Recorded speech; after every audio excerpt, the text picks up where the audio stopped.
I'm going to modify this Bachmann brake van. It is sold under the Thomas the Tank Engine range, but is a reasonable representation of a UK outline brake van. I did do one previously, which I moved on, passed on, sold to a friend of mine. Even though I have radius 3 curves, this does not successfully negotiate them because of the wheelbase. And so what I'm going to be doing is shortening the wheelbase. Just before I move on to that stage and pause the video, somebody did ask in a forum recently about allowing children near their G-scale track and stock.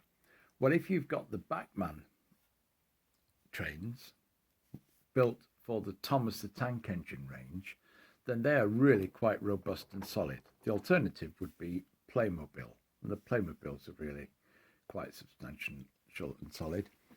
And there's some of the. This is a kit from Swift 16. That's right. So it's a Swift 16 kit. Oh, you can see it embossed into the bottom there. Resin cast, and that's really quite solid. I wouldn't hesitate to allow younger people the opportunity to pick that up and crush it down onto the track. And if the worst comes to the worst, it's possible to get spare parts for it because it's from a current kit manufacturer. So you've got that. But the Thomas the Tank Engine range is built robustly to allow children to play with it. Now, this, I could look at my own video from the previous time, but basically I think there's just 4 screws to undo, which detaches the chassis from the body, a little bit of hacksawing to do, and then shorten the chassis, glue it back together and reattach it to the body, and you then have something with a shorter and therefore better wheelbase for my track. So just reiterating something I said at the end of the last section, this is a really robust chassis, very strongly moulded, and I think that's just one piece of plastic.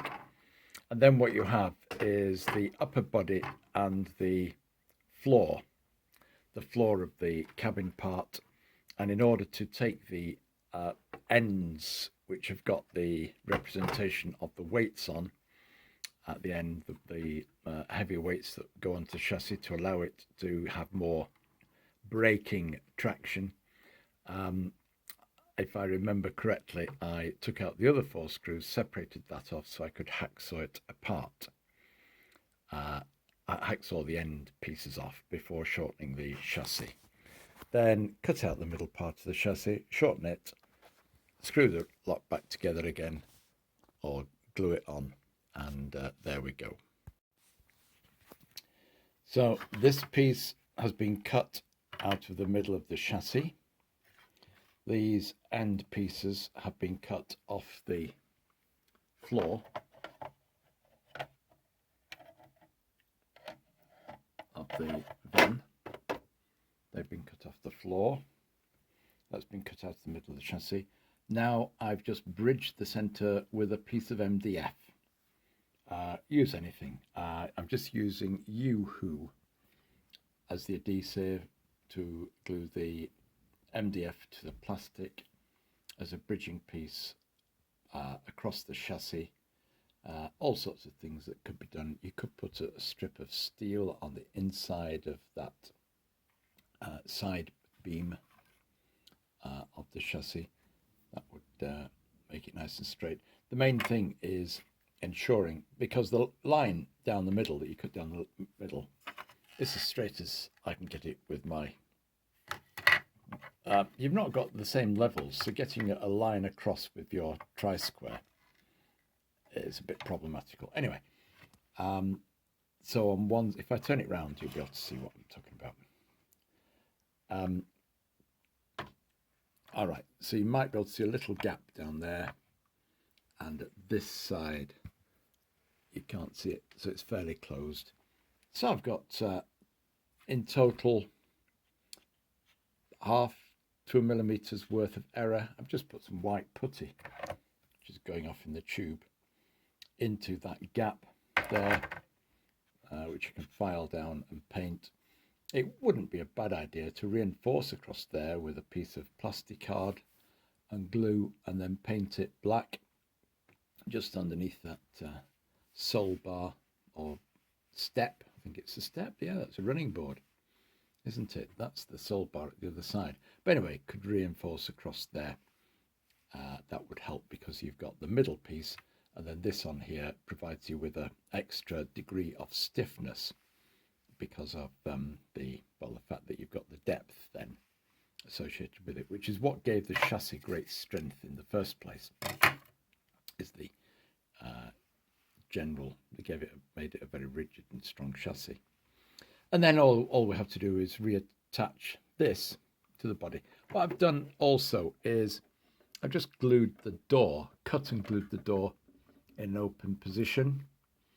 You know, it's there. It was a door. It's not an opening door. It's fixed. But while I've got it in pieces, I could do that.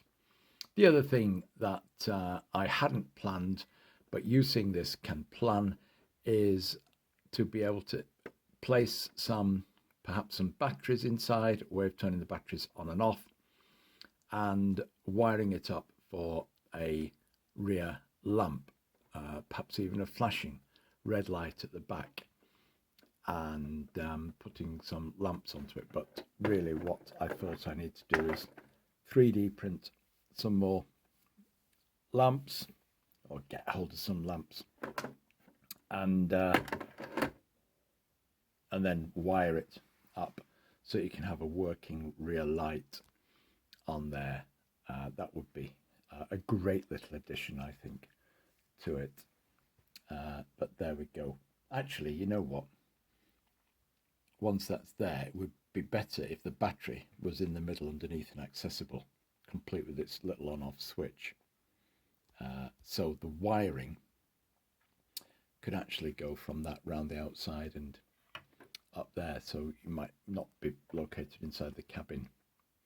Right, there we are, just rambling. So the next shot will be later, once this glue has set enough. It's the Yoo-hoo, and I don't know how many hours I need to leave it before I can reattach the chassis to the body. And can't remember how I did it last time. I have some little self-tapping screws I could put through into a thicker part. All of the base, all of the floor is quite thin, and it might be that last time I took the plunge and just fixed it on with a couple of blobs of glue, knowing that if I ever needed to take it apart, I just needed to break the seal of that glue. I failed to read the instructions on that before putting it together, and with this glue you're meant to allow it to dry for 10 to 20 minutes before you assemble. It's like a impact adhesive, I suppose. Anyway, not to worry about that. And it's also polystyrene glue. But there we go. Now, so no rocking, and it rolls nice and freely on there. So that chassis is not far off being whatever it is, well, as good as it'll get. And then that will go on top to give us our brake van. So if I were to just put that on with a couple of spots of glue, that would in fact help to stiffen it up, assuming I don't need to get into it. So let's do that, and then I can let you know if that's what I ended up doing. Let's see. I'll go and look, I'll investigate that and see what I want to do. I'm also going to look for some strips of plastic that I might use to fill the gaps in this foot running board. There we are, the end of the job. We now have a tidy looking brake van. As I said before, it could do with some lights or a LED on the back in a lamp housing. But apart from that, it's there. What I have done is I've put a strip of aluminium under the running board, or whatever this is called, this step, on either side. And I could put another piece under that part of the side frame for the chassis. But I'm just going to leave it with that one for now. Paint that black, fill the gap in a little bit first. And that's running freely. All looks nice and straight the way it's gone together. And a fairly simple modification to the Bachmann brake van to give it a shorter wheelbase. That now negotiates the tightest of curves without any difficulty, because you can see how short that wheelbase is there, the distance between my fingers. Oh, we could paint the axle boxes, couldn't we? Put some colour onto those. Little bits and pieces we could do to it. So I'm very pleased with that now. Pleased it was a quick and relatively easy job. If I turn it round, you can see the gap there. So it's tight together up here, but you need to make sure it's straight in the 2 dimensions, straight forwards and backwards in that dimension, the longitudinal dimension, and also horizontal and flat in this dimension. The tops of the buffers stop you resting the whole thing on something flat. So if you want to get this absolutely flat, you might want to look for something that's just about that length and flat to rest it on, to make sure it's flat. But standing it on the wheels on something like this and rocking tells you whether the wheels are actually in the right sort of plane.